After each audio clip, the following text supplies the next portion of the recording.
అన్న ఇక్కడికి విచ్చేసినటువంటి ప్రతి ఒక్కరికి కూడా ఏ ఒక్క నాయకుడు కూడా 500 రూపాయలు ఇవ్వలేదు, ఒక బిర్యానీ ప్యాకెట్ ఇవ్వలేదు, ఒక మందు బాటిల్ కూడా ఇవ్వలేదు.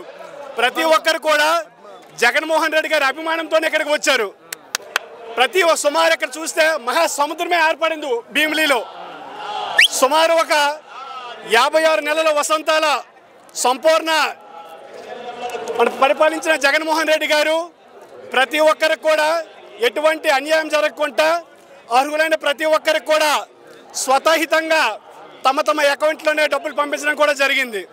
ఇంతకుముందు అయితే దేనికి వచ్చినా ఇంతెందుకు మనకి ప్రతి ఒక్కరికి ఏది కావాలి, రేషన్ కార్డు.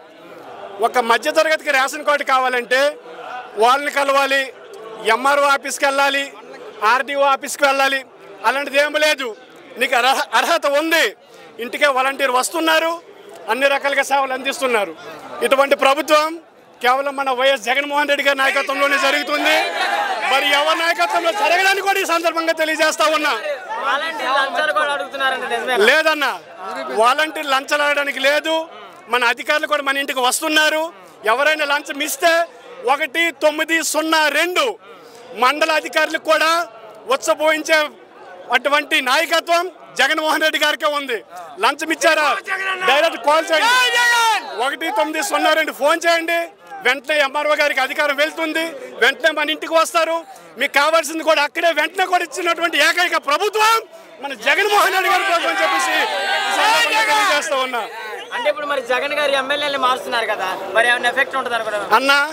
మొన్న చూసుకుంటే అనకాపల్లి ఎమ్మెల్యే అమర్నాథ్ గారు అన్నారు, నేను నా పరిపాలన నచ్చలేదంటే జగన్మోహన్ రెడ్డి గారు నాకు మార్చేయండి, నేను ఒక సేవకుడిగా వైఎస్ జగన్మోహన్ రెడ్డి గారికి సేవలు అందిస్తున్నానని చెప్పి కూడా ఈ సందర్భంగా అన్నారు.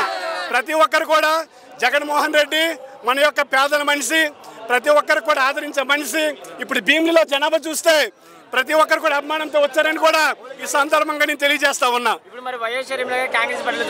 అన్న, మన షర్మిల అనేది ఊసర వెళ్ళినట్టు అన్న. ఒక మాట చెప్పాలంటే మొన్న కూడా మన పక్క రాష్ట్రంగా వచ్చింది, అక్కడ ఎగిరింది బోల్తా పడిపోయింది. వాళ్ళ కుటుంబానికి అన్యాయం చేసిన పార్టీకే మళ్ళీ ఆవిడ వెళ్ళిందంటే దాని గురించి మాట్లాడుకోవడం కూడా మనకి ఇక్కడ చాలా చెడ్డ, అనవసరం. ఒక మాటలు చెప్పాలంటే అంటే మరి జగన్ గారు అంటే వై నాట్ 175 ఒక నినాదం ఉండాలన్నా. సాధ్యమైంది అంటారా అన్న? మనకి ఏదైనా రీచ్ అవ్వాలంటే మొదట మనకి ఏం కావాలి, మనకి టార్గెట్ అనేది కావాలి. ఫస్ట్ మనకి టార్గెట్ ఉండాలి, హార్డ్ వర్క్ చేస్తున్నాం, చెయ్యాలి. మరో 2వ నెలలో ఎన్నికల నోటిఫికేషన్, 3వ నెలలో ఎన్నికలు, 4వ నెలలో వైఎస్ జగన్మోహన్ రెడ్డి అనే